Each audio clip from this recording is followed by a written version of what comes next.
Salut à tous, comme vous le voyez aujourd'hui, je suis tout seul, on est chez moi. Et malheureusement, voilà, Seb va pas pouvoir continuer la chaîne. Donc il sera là uniquement de temps en temps en tant qu'invité, mais maintenant je vais reprendre la chaîne uniquement moi. Aujourd'hui on est là pour les achats du mois. Je vais vous présenter quelques paires folles. Franchement, j'ai eu trop de chance ce mois-ci. J'ai vraiment dépensé beaucoup de sous, j'ai craqué un peu ce mois-ci. J'ai quelques petites pépites à vous montrer et on commence ça tout de suite.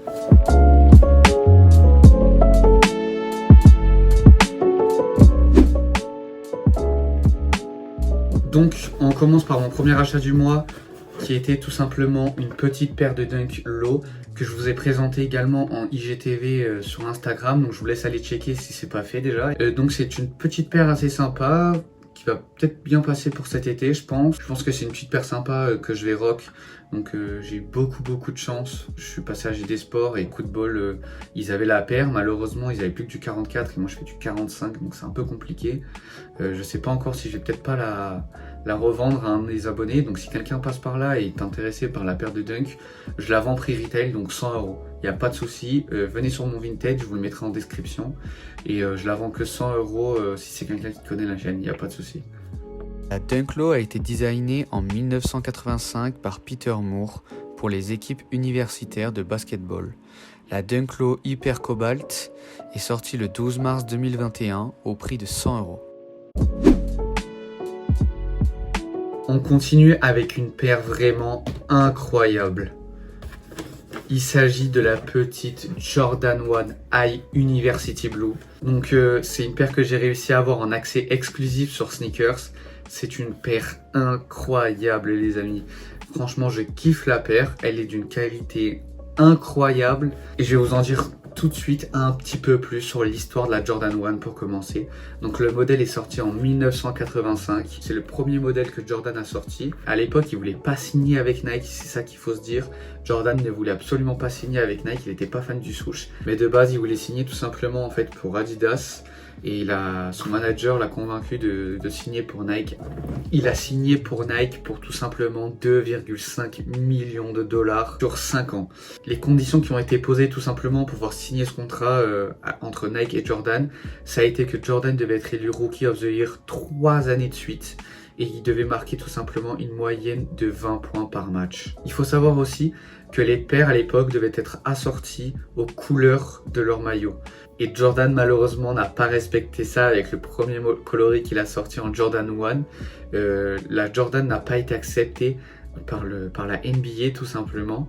Donc il devait payer une amende de 5 000 € par match. Est-ce que vous imaginez se payer 5 000 € par match? Nike a tout pris à ses frais. Et aujourd'hui, je pense qu'il ne regrette pas. La paire, à l'époque, elle est sortie à 65 € le 1er avril 1985. Et donc là, maintenant, elle a triplé de prix, sans compter tout ce qu'on peut retrouver en termes de resell. Parce que la paire, aujourd'hui, elle se revend facilement. Celle que j'ai là entre les mains, entre 300 et 400 €. Personnellement, c'est une paire vraiment que je kiffe avec une histoire incroyable parce qu'il faut savoir que les couleurs de la paire en fait sont inspirées de l'université de Michael Jordan en Californie du Nord.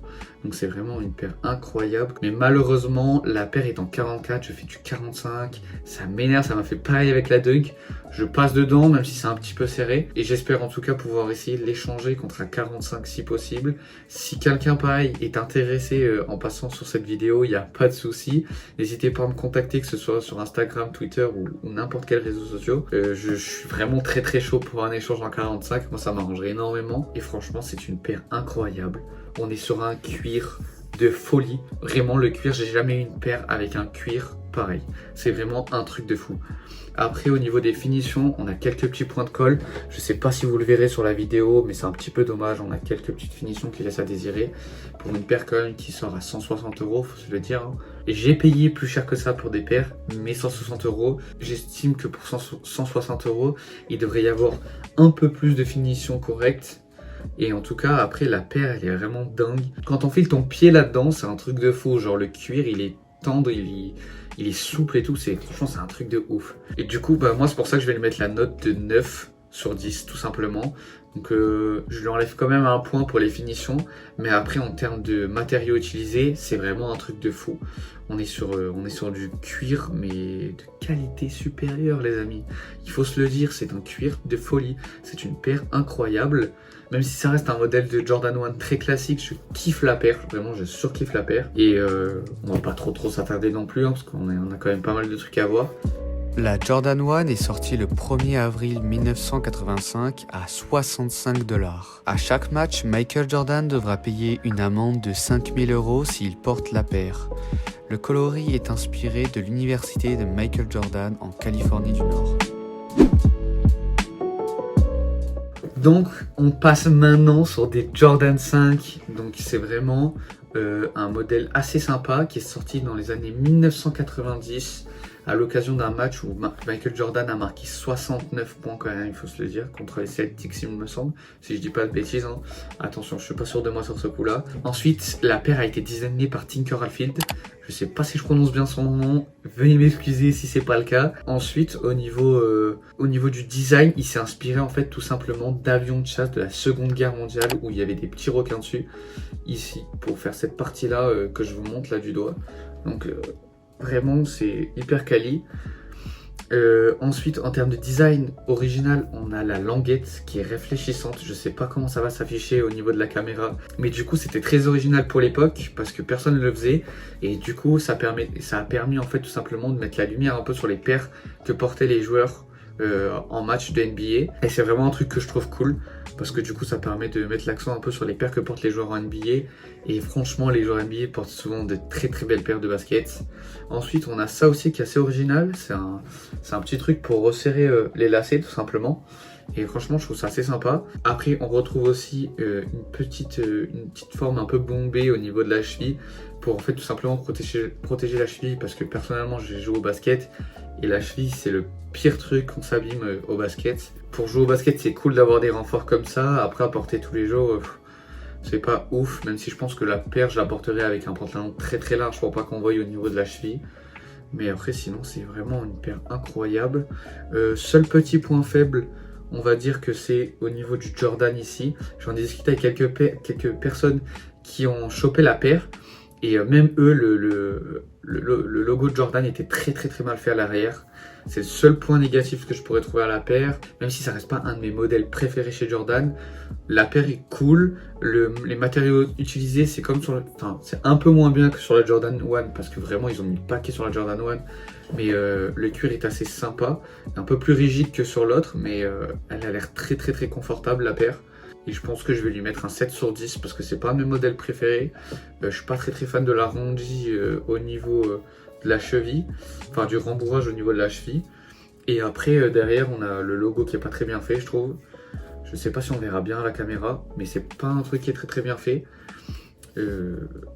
Après en dehors de ça, ça reste comme une belle paire. 189 €. Il y avait plutôt intérêt à ce qu'ils mettent le paquet sur cette paire, même si c'est pas la Jordan la plus chère qu'on peut retrouver sur le marché.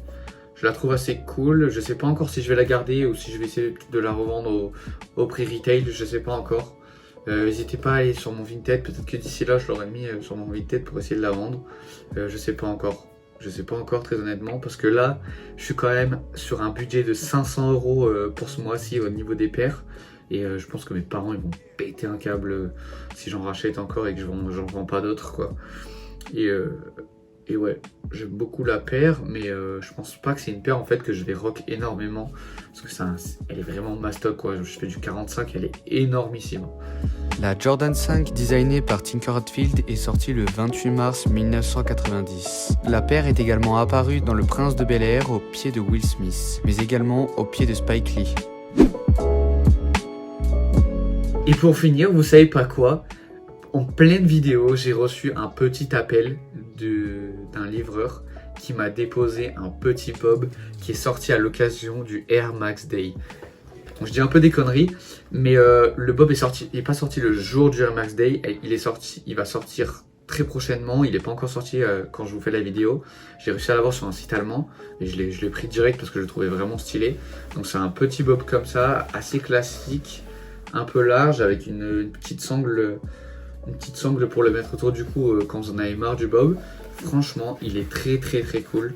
Je vais le mettre tout de suite.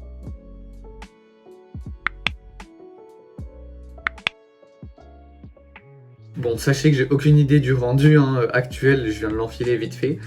Franchement, très cool. Bon, au niveau de la taille, un petit peu serré, mais ça va. Franchement, c'est un bob que je vais porter, mais tout l'été, je pense, pour aller à la plage et tout, ça va être grave bien. C'est la fin de cette vidéo, tout simplement. Donc, je vais reprendre vraiment les réseaux sociaux à fond. Maintenant, je serai tout seul, mais je vais les reprendre vraiment à fond. Donc, vous pouvez me retrouver sur les réseaux sociaux d'Instagram, Twitter et Sneakmart. Franchement, je vais essayer d'être le plus actif possible pour vous proposer le plus de contenu, tout ça. Mais vous savez pas quoi, la meilleure de la meilleure, c'est que maintenant, j'ai un compte TikTok et je vais essayer de poster à fond pour vous faire plaisir et vous montrer plein de trucs, quelques petites paires que j'ai depuis un moment, mes paires préférées, ce genre de choses-là. Et je compte sur vous pour me rejoindre sur tous ces réseaux sociaux et on va faire des trucs cool ensemble. J'essaierai de faire des trucs un peu interactifs. Je sais pas encore comment ça va se passer sur Twitch parce que je suis pas un gros gamer, mais je pense que ça serait sympa de temps en temps faire, je sais pas, des parties de Mario Kart avec mes potes qui viennent de relancer leur chaîne tout simplement, que je vous mettrai en description. Donc je pense qu'il y aura sûrement des vidéos un peu avec eux, surtout maintenant avec le confinement et tout. Des petites vidéos à distance où on fera peut-être des Mario Kart en live sur Twitch, des trucs comme ça. Mais en tout cas, restez connectés sur Instagram parce que c'est là que je vais vous prévenir dès qu'il y aura des vidéos TikTok, des vidéos YouTube ou même des lives sur Twitch s'il y en a d'ici là. Franchement, en tout cas, gardez la pêche. On se revoit très vite. N'hésitez pas à liker, commenter, partager la vidéo à fond, j'en ai besoin. Au plus je vais avoir du résultat, au plus je vais vous proposer du contenu intéressant. Et franchement, j'espère pouvoir le faire. Et à très vite.